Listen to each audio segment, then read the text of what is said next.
Hola profesora Azalea, mi persona Eliodora Romero le va a presentar el análisis intertextual de la obra Cásate, hijo, cásate, del autor Ignacio de Jesús Valdés.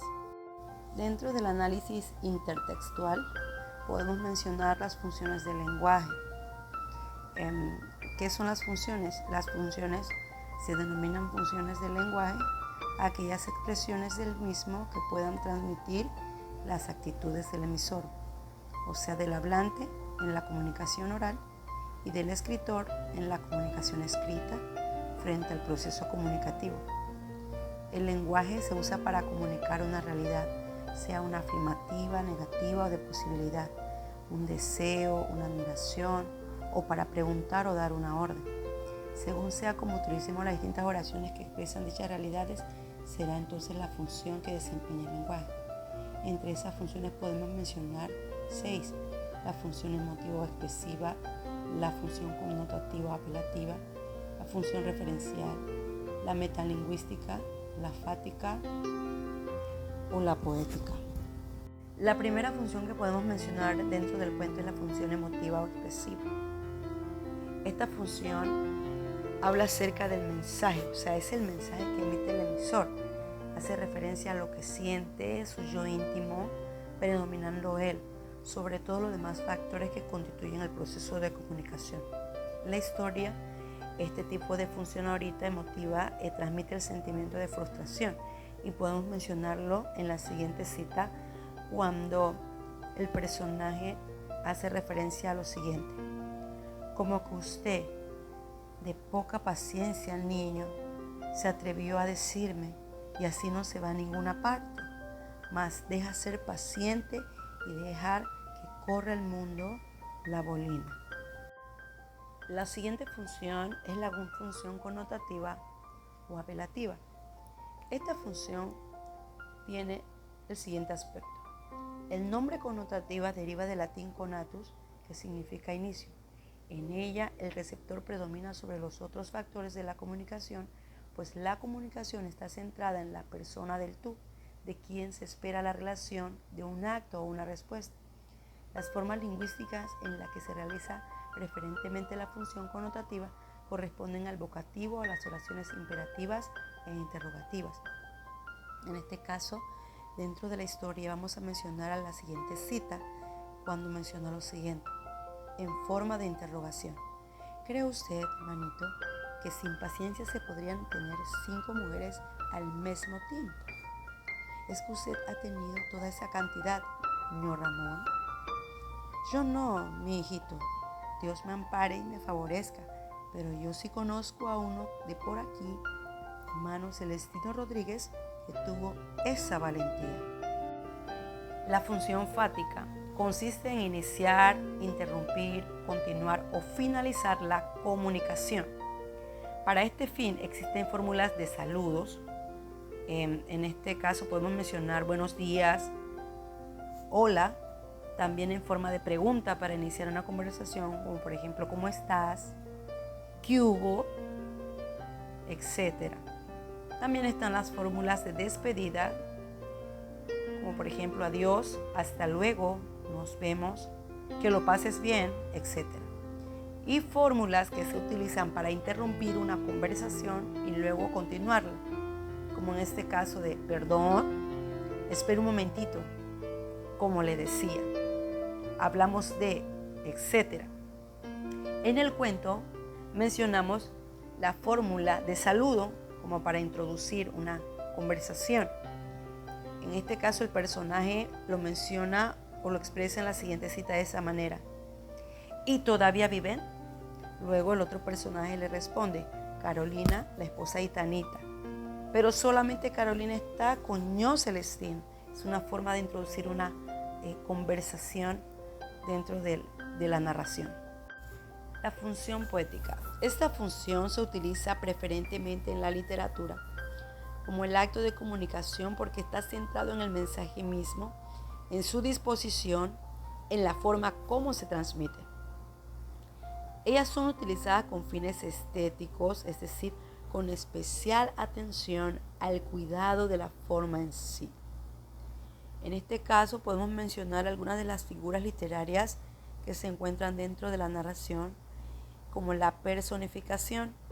Esta tiene como función dar a seres inanimados caracteres humanos. En ese caso es la ciudad a la que se le da ese carácter humano. La siguiente cita lo expresa: continué mi viaje de regreso a la tranquila ciudad adormecida. También tenemos la cronografía, que es la descripción del tiempo. Cita: en esta fría tarde invernal. Luego la epifonema, que es el resumen que se cierra la obra. La cita siguiente lo expresa: con el final de esa historia termino mi obligada visita bajo el manto de sus antiguas glorias y tradiciones. También mencionamos la aliteración, que es el sonido parecido de las palabras que da musicalidad y enumeración. En este caso la cita la menciona así: sabía tumbar montes, desbrozar, quemar, sembrar, socolar y cosechar. La función metalingüística es aquella función del lenguaje que se activa cuando usamos el lenguaje para hablar el propio lenguaje. La cita que puede respaldar esto es la siguiente: se fijaba la fecha del consentimiento. Entre paréntesis habla acerca de embosales o compromiso, y la del matrimonio, y todo quedaba arreglado. Elementos básicos de la narración es el segundo punto del análisis estructural, y entre esos elementos podemos mencionar el tipo de narrador. El tipo que representa o que se presenta en el cuento es de tipo protagonista. La función del protagonista es aquel que cuenta su historia en primera persona con sus palabras, centrándose siempre en él mismo. Es el poseedor de la situación, donde organiza hechos y expresa criterios como le conviene. Donde un narrador protagonista es un tipo de narrador que asume un papel primario a la hora de contar la historia. En este caso, en la parte de la narración, se refiere a cómo cuenta la historia. Puede estar narrado o contado por uno o más narradores. La cita siguiente habla acerca de cómo lo cuenta y el tipo de narrador. 3 horas más hacía que estaba lloviendo y el temporal no llevaba trazas de amainar. Yo me revolvía impaciente y colérico en la banqueta que el buen compadre Román Rivera me había ofrecido.